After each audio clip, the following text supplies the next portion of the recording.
안녕하세요. 해림서원에 오신 것을 환영합니다. C.S. 루이스의 신자의 자리로 라고 하는 책을 함께 나누고 있는데요. 오늘은 제3장 품기 힘든 문제적 그 인간이 있는가 라고 하는 챕터의 내용을 같이 나누려고 합니다. 제목이 재미있지요. 품기 힘든 문제적 그 인간이 있는가. 이 책의 내용은 C.S. 루이스의 피고석의 하나님이라는 책에 그 사람의 문제라고 하는 챕터에 있는 내용을 발췌한 내용입니다. 이 제목이 암시하고 있는 것처럼 우리들은 많은 사람들과 만나고 관계하면서 유독 참 힘든 사람을 만나게 됩니다. 왜 이렇게 저 사람하고는 안 맞는 것일까?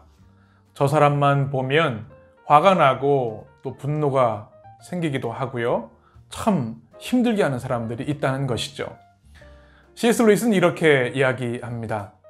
우리는 그 인간을 안다. 그에게 도리를 알게 한다는 것이 전혀 가망 없는 일임을 안다.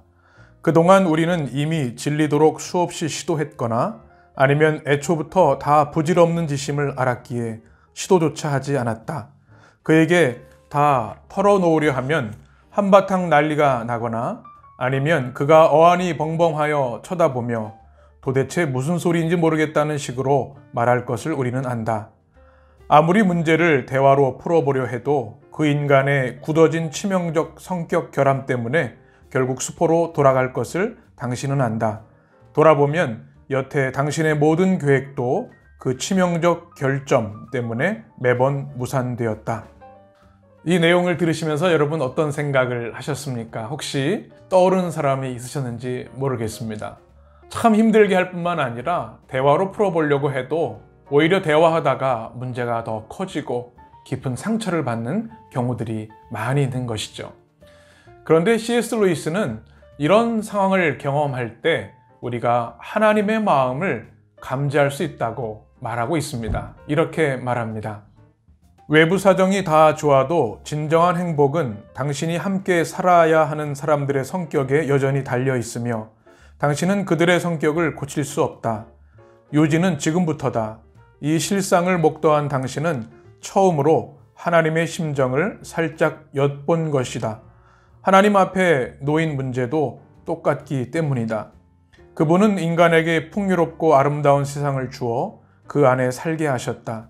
지능과 양심을 주어 각각 세상을 어떻게 다룰 수 있고 어떻게 다루어야 하는지도 알려주셨다. 이렇게 다 해주셨는데도 인간은 삐딱해져서 그분의 모든 계획을 망쳐 놓았다. 인간의 소소한 계획이 번번이 망가진 것과 같다. 행복을 누리라고 그분이 주신 모든 것을 인간은 다툼과 시기와 과욕, 재물축제, 바보짓의 소재로 전락시켰다. 여러분, C.S. 루이스의 이 말을 어떻게 생각하십니까? 우리를 그렇게 힘들게 하는 그 문제적 인간을 생각할 때 하나님 보시기에 우리 또한 그럴 수 있음을 반드시 생각해야 한다는 것입니다. 하나님이 많은 은혜와 축복을 주셨지만 하나님의 마음을 아프게 하고 하나님을 거역하는 우리들의 모습이 분명히 있다는 사실이죠. 이렇게 우리가 품기 힘든 문제적 그 인간을 만날 때 우리는 반드시 두 가지를 생각해야 합니다. 첫째는 우리는 우리 자신을 바로 보지 못한다는 사실입니다. C.S. 루이스는 이렇게 말합니다. 똑같은 부류의 사람이 하나 더 있다. 당신은 절대 보지 못하는 사람인데 다름 아닌 당신 자신이다. 이 사실을 자각하면 지혜가 한 걸음 더 비약한다. 당신이나 그들이나 도낀 객긴이고 당신의 성격에도 분명히 치명적 결점이 있다. C.S. 루이스의 이 말이 공감이 됩니다. 우리는 다 잘 알고 우리 자신을 잘 보는 것 같지만 실상은 그렇지 않다는 것이죠. 가장 보기 힘든 사람, 우리 자신이고 우리 자신 안에는 우리가 힘들어하는 사람의 그 치명적 결점이 우리 안에 있다는 사실입니다. 그래서 우리를 힘들게 하는 문제적 그 인간을 우리가 만날 때 이것이 내 모습일 수도 있겠구나 생각해야 한다는 것이죠. C.S. 루이스는 또 한 가지를 생각해야 한다고 말합니다. 그것은 바로 그럼에도 불구하고 하나님은 그 사람을 사랑하신다는 사실입니다. 우리를 힘들게 하고 아프게 하는 그 사람을 하나님은 그 치명적 약점에도 사랑하십니다. 또한 우리가 보지 못하는 우리 안의 치명적 약점에도 불구하고 하나님은 우리를 사랑하신다는 사실이죠. 이것을 꼭 기억해야 한다고 C.S. 루이스는 말합니다.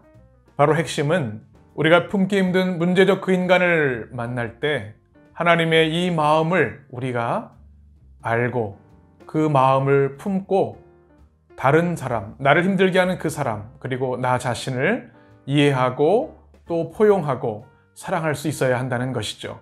이것이 바로 하나님의 백성으로 성숙의 길을 갈 수 있는 비결이 되는 것입니다. 그리고 끊임없이 우리를 힘들게 하는 사람들이 있을 때 그들의 약점, 그들의 아프게 하는 모습들을 우리 마음에서 지워내고 또 멀리 던져버려야 한다고 말합니다. 그를 사랑하기 위해서 하나님 앞에 더 깊이 나아가야 하는 것이죠. 왜냐하면 문제적 그 사람을 미워하는 마음이 하나님을 사랑하는데 큰 장애물이 되기 때문에 그렇습니다. C.S. 루이스는 이렇게 말합니다. 분명히 보다시피 그 인간에게 시기와 이기심과 앙심이 남아있는 한 아무 것으로도 그를 진정으로 행복하게 할 수 없으며 전능하신 하나님도 어찌하실 수 없다. 당신 안에도 그런 부분이 있음을 명심하라. 이를 고치지 않는 한 하나님의 능력이 막혀서 당신은 영원히 비참해질 수밖에 없다. 이 마지막 문장이 우리에게 큰 도전이 되는 것 같습니다. 품기 힘든 문제적 그 인간이 있는가?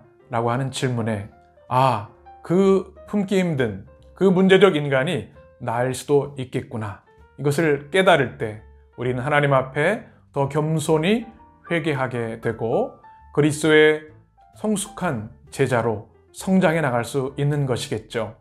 우리를 힘들게 하는 그 영혼을 하나님의 마음으로 품고 기도할 수 있는 성숙한 제자가 될 때 하나님의 긍휼하신 은혜와 사랑을 우리는 더 풍성히 공급받게 될 것입니다.